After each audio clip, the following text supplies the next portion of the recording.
first YouTube video.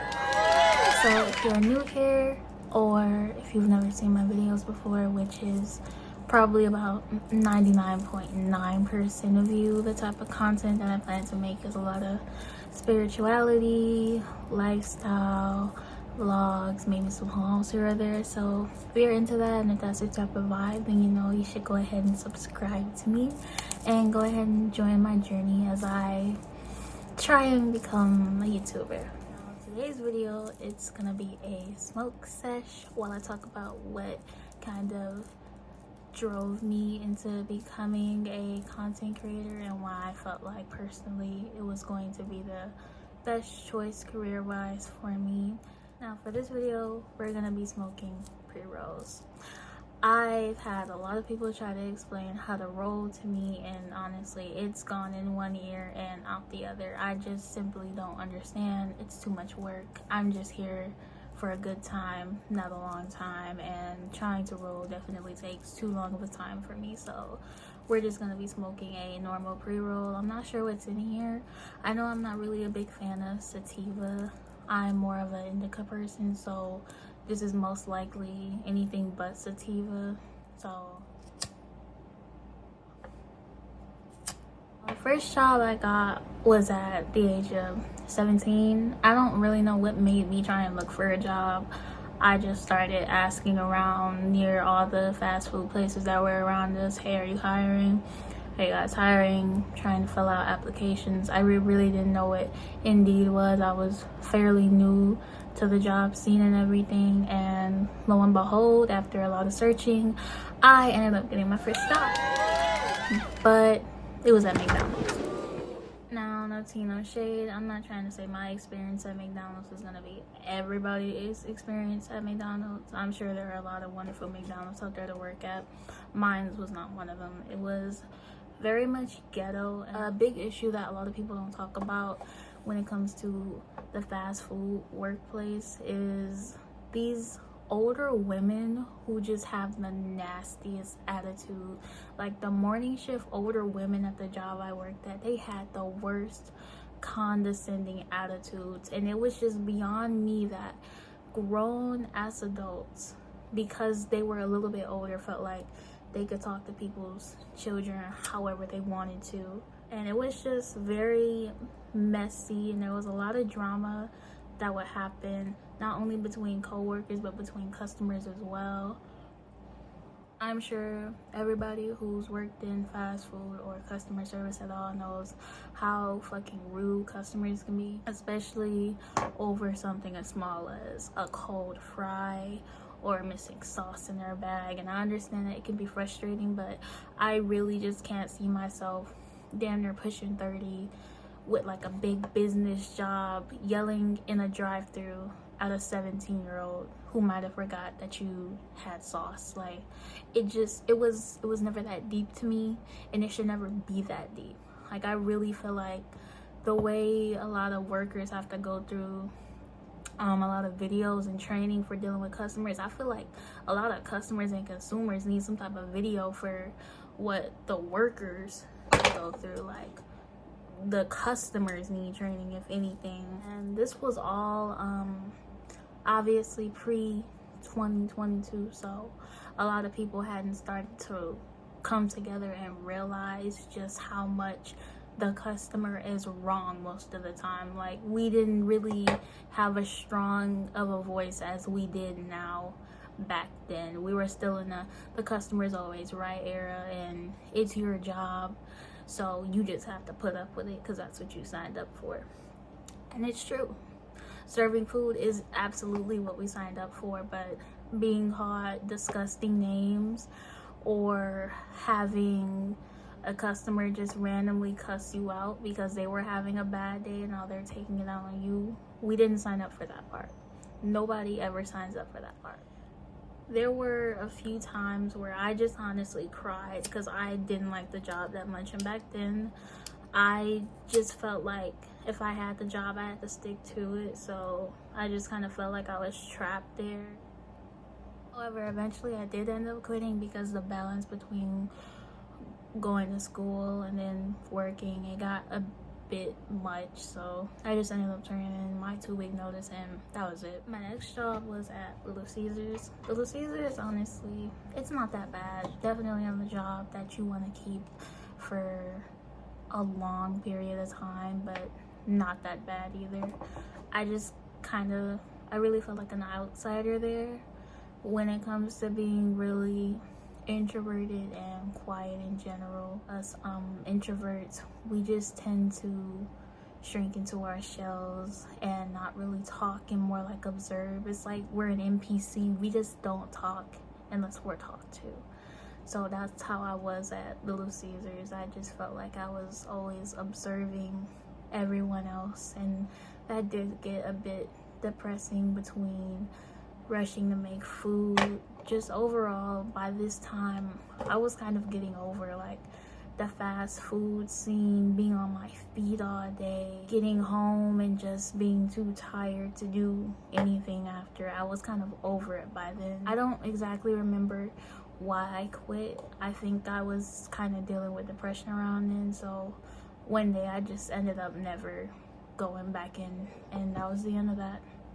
My next job, I'm not going to say specifically what the company is, mostly because it's no tea, no shade type thing. Like, I don't want to start nothing big. I just want to talk about my experience there and why I hated it so much. But I'm sure people who have worked there previously or kind of know the working conditions they're gonna know exactly which company I'm talking about. In other words, the girls that get it, and the girls that don't. Anyways, I worked at a unnamed amusement park. This unnamed amusement park had a campus for people who did not live in that same state that the amusement park was in. So if you stayed in another state, you could just move there for however long you were working and then move back home. So basically, it was like a college campus, but for people who worked at this unnamed amusement park. My dorming situation wasn't so much a personal problem to me. I know there was a lot of people who complained about having very small dorms and having to share them with almost 3 girls at a time. I can't fathom that they were even putting 3 girls in a room at a time, because the rooms were so small. And they did give you like a bed and then a dresser and a microwave and everything, but that was about it. I don't know how, but thankfully I just never got set up with a roommate, so that wasn't the problem. The dorms weren't really a problem at all, besides the public showers. Even if they get cleaned daily, like, public showers really are just not it. They feel so dirty and just so icky. My beef came to the actual job itself, because I was a ride operator who goes ahead and basically straps you in the ride, gives you instructions, or I'd be the one saying goodbye and holding the gate open for you. Now, this sounds like a simple enough job, however, you really have to consider how long the shifts were. Around that time, they had very long shifts, and you would just be on your feet all day in the hot sun. And they did allow us to get water and everything. We did have breaks, but it was just so miserable having to stand in the hot sun all day. And at first I didn't think to use sunscreen, so I had pieces of my skin on my face and on my arms starting to peel, like in spots where the sun was the most brightest. And I would just get back to my dorm exhausted every day. My feet would be so sore beyond belief. I just hated working there, and I never ended up making any friends there either, because I was so quiet. So it felt like high school all over again. Eventually, I don't know what led to it. I guess I had an especially bad shift one day where my feet just hurt so bad to the point where I just got straight home to my dorm, and I was just so exhausted that I went straight to sleep. And I think the next day I had work that morning, and I just decided right then and there I was done, and I left. I packed my stuff that same day, and I never looked back. My next job was at Amazon. Now, I know there's a lot of horror stories that goes on Amazon about people peeing in bottles, not getting breaks, doing long shifts. I don't know about all that. Now, the shifts were very long. We were allowed breaks, however, they just really never felt long enough, especially when you'd been on your feet that entire shift already. And it would just be very hard on your feet.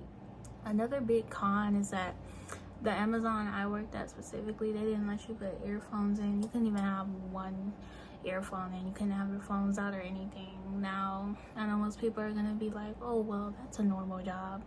But it's just like when you're on your feet doing the same thing repetitively, it's just, I feel like it's just natural to want to listen to some music or something, at least while you're doing it. Now, they did have music playing, but it would be the same generic playlist that they never updated. So it's just hearing the same thing over and over again, doing the same thing over and over again. It got so depressing, especially when I would see like people my age taking flights, making big money from just doing TikToks alone, like seeing people go viral for stupid reasons and immediately getting famous and rich. Like, it gets depressing, not feeling like you're doing what you could be at your age because you see other people doing it. And I feel like instead of us just telling each other, oh well, suck it up, just keep working, that's just how things are, I just feel like it's an emotion that we need to kind of normalize. I really hate to sound like one of the people on Twitter, but it just needs to be normalized and not made to feel like we're just not supposed to feel like sometimes life isn't fair. And that's how it felt. Even if I was making the most I'd ever made, which is $15 an hour, I know that's baby money to some people, but to me that was big money, especially at my age. So I felt like I just gotta put up with it. But eventually I just got tired, and one day after a family emergency that made me take a few days off, I just never went back, never looked back. My next job was honestly my worst job. It was at FedEx. FedEx had the most inhumane work environment ever. Now, this could have just been the FedEx that I was at, but it just wasn't it. Firstly, we were still in the middle of a panoramic. We still are, and now we got monkeypox, but nobody there was required to wear a mask. So you already know, when niggas don't have to wear masks, they're not gonna do it. So nobody did it. We also were not allowed to have our phones out at all, and they made sure we couldn't have our phones out because they made us put our phones in lockers outside the facility before you could even pass the gates to get it. At Amazon, I was able to sneak a headphone or two in because they didn't really go that extreme with it, but FedEx was like, no, we're gonna make sure you're not able to do anything on your phone. It was also like a high school. Like, I know there's a lot of jokes about warehouse jobs being like high schools for adults, and it's really true. My FedEx was just very messy and had a lot of drama. And when I say messy, I'm talking about a nigga pushing 30 gossiping to a 20-year-old about a new hire. Like, it was just very immature energy there, and I didn't like it. So we also did not get breaks. Now, the people there, they said, oh, we're gonna try and give you guys a break with the winter time coming up and how busy it can be, but it's not gonna be guaranteed. You more so just got moments to sit down in between packages coming up, but that was about it. That was considered your break, just being able to try and sit down amidst your shift. But when you have so many packages coming down the conveyor belt non-stop all night, it's really not a break. At least it didn't feel like it at all. And I just remember everyone there saying to me, just keep sticking through it, just stick through it, the job's gonna get better, you're gonna get used to it. And I just remember thinking to myself, I don't want to get used to this. I don't fuck with this. I don't know how y'all have gotten used to it, but I don't want to get used to it. Being on your feet all day for any shift sucks. And then not only are you on your feet the whole time, but you're lifting things. And I'm not just talking chewy bag heavy, because I've dealt with having to lift stuff since I worked at Amazon. But at FedEx, you were getting everything. Like, you can get an entire couch, an entire bed frame, an entire table, like just big ass shit that feels impossible to lift by yourself, which most of the time, if you didn't have enough people on shift, you would have to. I just remember crying a lot after a few of my shifts. I just remember crying. Mind you, I also didn't really have friends here either. Throughout my jobs, I've had like work buddies, but nobody ever became a work friend. They were just work buddies. So I was just lonely. My feet hurt every time after every shift. I was still depressed, even though that was the most I was making. Even more at Amazon, we were making $17 an hour, and to most people that still is baby money, but that was big money to me. So I was trying to stick through and do it. However, eventually I just got tired, and one day I never went back. I think my check was a lot less than I thought it was gonna be, and that kind of really upset me. So I was like, see ya, and I just never came back for my next shift. Oh, that'll do it. You don't have to worry about me. You do not have to worry about me. Long story short, because those are not all my jobs, those were just a few of them. I just got tired of working, and it just felt like I wasn't normal, because a lot of people, they don't have no trouble sticking to jobs for long amounts of time, but it would only take so many red flags for me to just not want to work at a place. And once I would start trying to find ways to just call out and have to not go in, I would just know I was mentally done with that job. There was no going back, and I would quit. And a lot of people in today's society, they kind of shame you for that. They call you lazy, and I was very hesitant to even pursue trying to become a content creator, because I feel like that's the path that a lot of people take. They just decide they don't like working, instantly become an entrepreneur, start a business.